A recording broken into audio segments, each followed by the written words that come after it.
नमस्ते दोस्तों, आज मैं एक बार फिर आपके बीच लेकर आया हूँ एक बेहद ही प्यारी लव स्टोरी। तो इसे कृपया पूरा पढ़ें और कैसी लगी ये सैड लव स्टोरी जरूर बताएं।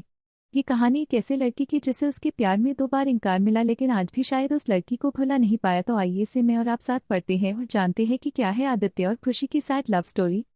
आदित्य पढ़ने में थोड़ा एवरेज और लड़कियों के मामले में थोड़ा कच्चा था। उसकी मुलाकात 11th स्टैंडर्ड में खुशी से हुई। खुशी पढ़ने में अच्छी और अपने फ्यूचर के बारे में बहुत सोचने वाली लड़की थी।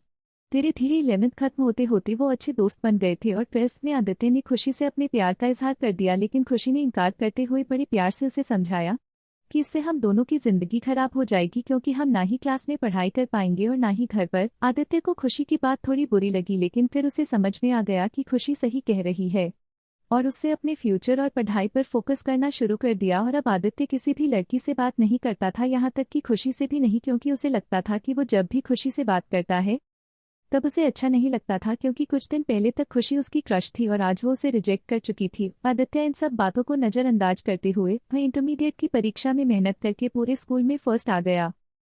बाद में आदित्य दिल्ली के एक कॉलेज से भी .टेक करने लगा और वहां भी वो किसी लड़की से बात नहीं करता था, क्योंकि खुशी ने उससे जो भी बातें कही थी कहीं न कहीं उसके दिल में बैठ गई थी। और जब भी उससे कोई लड़की बात करने आती वो मुंह मोड़ लेता। वो धीरे धीरे अपने पढ़ाई में और भी अच्छा होता गया। आखिरी में आते आते वो अपने कॉलेज में भी टॉप 10 की लिस्ट में आ गया। उसे कॉलेज से प्लेसमेंट भी मिल गई और वो जॉब करने फिर से मुंबई चला गया। मुंबई बहुत ही बड़ा शहर है, जहाँ एक मोहल्ले के लोग दूसरे मोहल्ले वाले को नहीं जानते हैं। वही जब आदित्य ऑफिस गया तो उसे वहां खुशी दिखी, लेकिन अब खुशी के लिए उसके दिल में कोई जगह नहीं थी और इसीलिए वो हर बार खुशी से छिपता रहता। इसलिए नहीं क्योंकि वो उससे नाराज था, बल्कि इसलिए क्योंकि वो फिर से खुशी की जिंदगी में नहीं आना चाहता था। लेकिन वो कहते हैं न कि भगवान की मर्जी के आगे किसी की नहीं चलती। एक दिन ऑफिस की कैंटीन में खुशी ने आदित्य को देख लिया और उसके पास जाकर उससे बातें करने लगी। आदित्य के पास भी खुशी से बात करने के अलावा और कोई विकल्प नहीं था। दोनों के दिल में पिछले 4 सालों से जो भी दर्द था उन्होंने एक दूसरे को बताया और खूब सारी बातें की। खुशी ने उससे बिछड़ने के बाद अपने सफर के बारे में बताया और आदित्य से उसके बारे में पूछा, जिसके बाद आदित्य को कहीं न कहीं लगने लगा था कि खुशी गलत नहीं थी और आदित्य को फिर से खुशी से प्यार हो जाता है। कुछ दिन बीतता है और दोनों की दोस्ती और भी गहरी हो जाती है। और एक दिन अचानक आदित्य खुशी से बात करते करते उससे अपने प्यार का इजहार कर देता है, लेकिन खुशी फिर इनकार कर देती है। जब आदित्य उससे इसकी वजह पूछता है तो वो बताती है कि उसकी शादी तय हो गई है और 1 महीने बाद वो ये जॉब छोड़ देगी।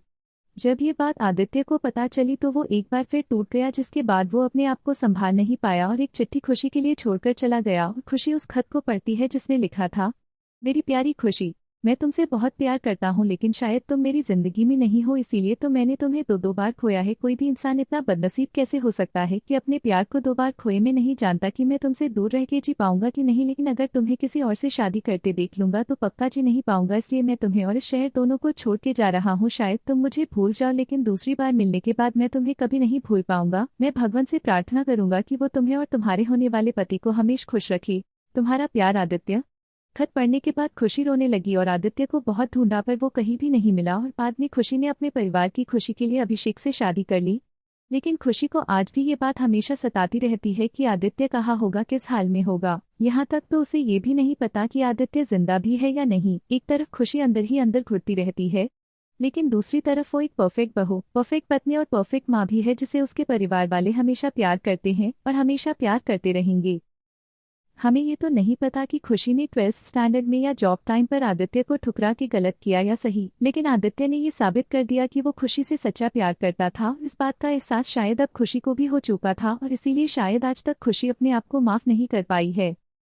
मिल जाती अगर सभी को अपनी मोहब्बत में मंजिल, तो यकीनन रातों के अंधेरों में कोई दर्द भरी शायरी नहीं लिखता। इसी के साथ मैं आपसे विदा लेता हूँ। दोस्तों, कैसी लगी सैड लव स्टोरी कमेंट करके जरूर बताएं। अगर आपको ये कहानी जरा सी भी पसंद आई हो तो इसे जरूर शेयर करें।